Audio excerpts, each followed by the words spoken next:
एक समय की बात है, एक राजा था जिसकी 4 पत्नियां थीं, जो एक से बढ़कर एक सुंदर एवं गुणों से युक्त थीं। राजा उन चारों से अनुराग रखता था, परंतु उसे चौथी पत्नी सर्वाधिक प्रिय थी, फिर तीसरी, दूसरी और पहली पत्नी उनमें सर्वाधिक वयस्क थी, इसलिए राजा को वो सबसे कम प्रिय थी। एक दिन राजा वन में आखेट के लिए गया। वहां उसे एक अज्ञात कीट ने काट लिया और वह एक दुर्लभ बीमारी से ग्रसित हो गया। वैद्य एवं तांत्रिकों ने अपनी सारी विद्या का प्रयोग किया, परंतु उसकी अवस्था को सुधार नहीं पाए।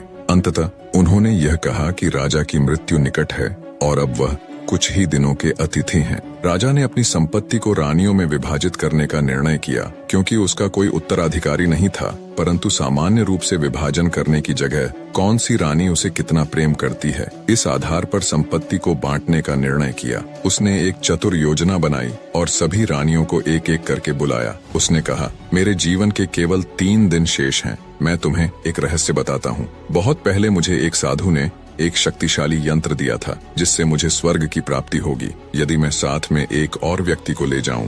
परंतु इससे पहले कि स्वर्ग में प्रवेश करें, हमें दारुण यंत्रणा सहन करनी होगी और नर्क में 7 वर्ष व्यतीत करने होंगे, क्योंकि हम एक दूसरे से सर्वाधिक प्रेम करते हैं। इसलिए मैंने यह निश्चय किया है कि मैं तुम्हें अपने साथ आने का यह अवसर प्रदान करूंगा। उसने चौथी रानी से आरंभ किया, जो सबसे छोटी थी और जिससे वह सबसे अधिक प्रेम करता था। उन्होंने उससे पूछा, क्या तुम मरने के बाद मेरे साथ चलोगी? रानी को राजा के पास आई हुई मृत्यु पर पूर्ण विश्वास था। उसने भावना रहित स्वर में कहा, इसमें संदेह नहीं कि मैं आपसे प्रेम करती हूँ, परंतु प्रत्येक व्यक्ति को अपनी मृत्यु का स्वयं ही सामना करना होता है। मैं यही रानी के रूप में रहना पसंद करूंगी। मुझे तो प्रेम एवं सत्कार की आदत है। इतना कहकर चौथी रानी चली गई। राजा को अपनी तीसरी पत्नी भी बहुत प्यारी थी और उस पर उन्हें गर्व था। उन्होंने उसे बुलाया और साथ में मरने का पूछा। तीसरी पत्नी बोली, मैं आपको यह सिद्ध करूंगी कि मैंने आपसे सबसे अधिक प्रेम किया है, पर मैं आपके साथ नहीं चल सकती। मुझे अपनी जिंदगी बहुत प्यारी है।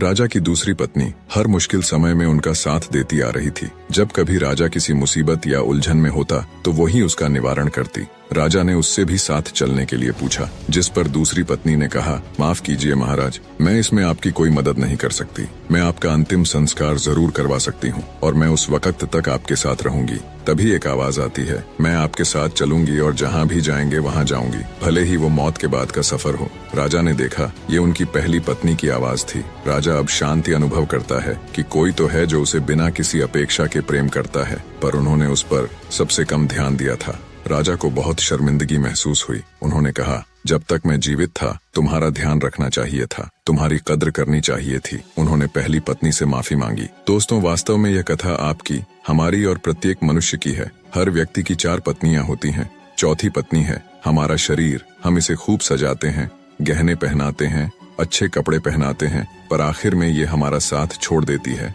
हमारी तीसरी पत्नी होती है धन संपत्ति। हम जीवन का बहुत सारा समय घर को साजो सामान से भरने में लगा देते हैं, वो भी हमारे साथ नहीं चल सकती। दूसरी पत्नी है हमारा परिवार और दोस्त। वो हमारा हर सुख दुख में साथ देते हैं, लेकिन ज्यादा से ज्यादा वो हमारे आखिरी समय में हमें अलविदा कहने आ सकते हैं, पर साथ में नहीं चल सकते। अब सोचिए, चौथी रानी कौन होगी जो हमेशा हमारे साथ जाएगी, पर जिसको हम कभी महत्व नहीं देते।